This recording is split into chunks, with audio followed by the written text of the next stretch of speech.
Okay, this next part is going to be all about writing equations of ellipses. So, example, write the equation of the ellipse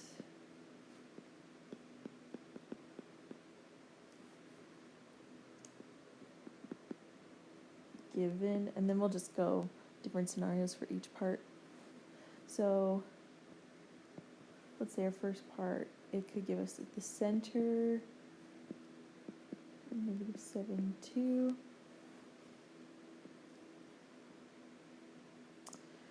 And then let's say it gives us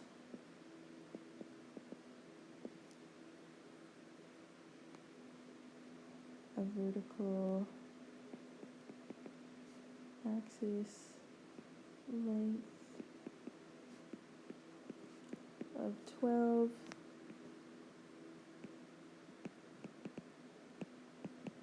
and a horizontal axis length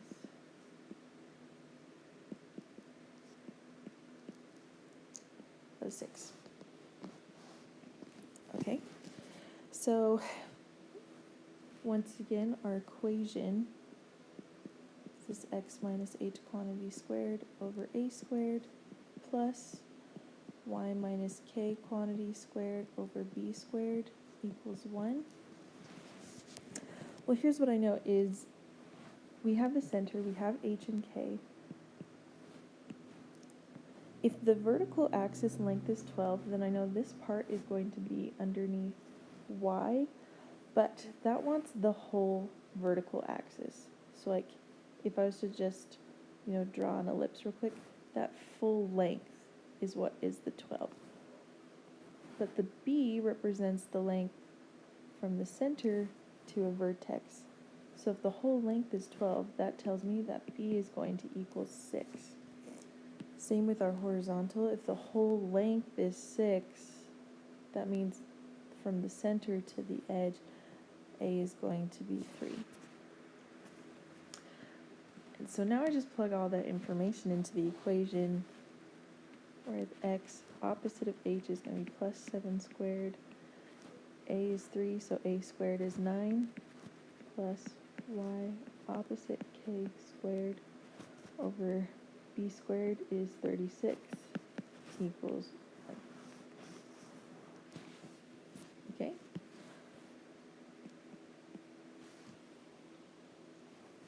So let's say for a different example, you're given a center of -6 and -3. And you're given, let's say,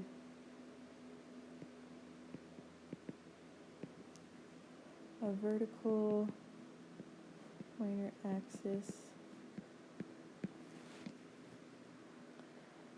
of 14, and then it's going to tell us that c equals 4. Okay, well, if I look in this equation, the standard form of an ellipse, the only issue here is that it hasn't given me, there is no c in that equation, right? So, I have h, I have k, a vertical, that's going to be my b value, and so we cut that in half to get 7. Well, this time we're going to have to use the focus equation, c squared equals absolute value of a squared minus b squared. Honestly, I just kind of ignore the absolute value because I know it's going to be positive because I'm dealing with a distance. So a squared minus b squared. So I'm going to plug in 4 squared equals a squared minus 7 squared. Alright, so I know that a squared equals 49 plus 16 because I add that over. And so I get a squared equals 49 plus 16. I don't have a calculator on me, so I'm just doing it this way. Equals 65. I don't have to know what a equals because if you notice, a squared is what I'm asked for in the equation. So I get x plus 6 squared over 65 plus y plus 3 squared over 49 equals 1.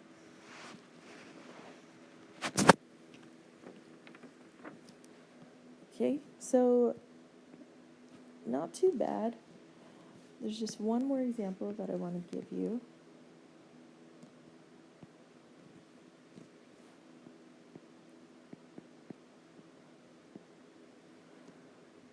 Let's say it has vertices at negative 8, 1, and 10, 1.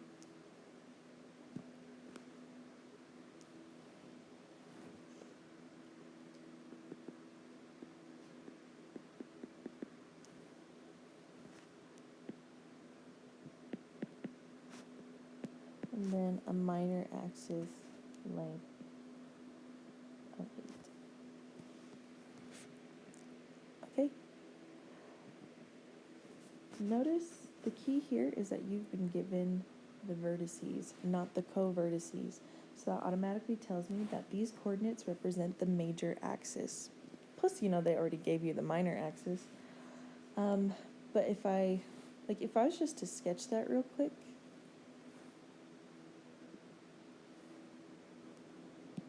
I'm gonna move that. There we go.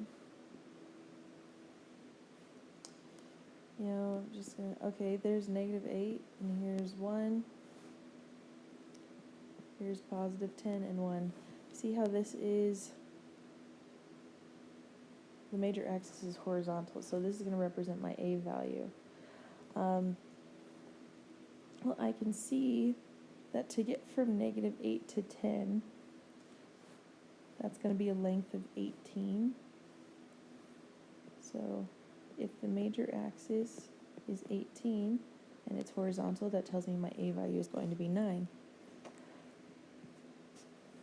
Coming over here, like we did with the last few, since the minor axis length is 8, that tells me that B equals 4. So the only thing we're missing is the center. Well, the center has to be halfway between my two vertices. And so halfway between negative 8 and positive 10,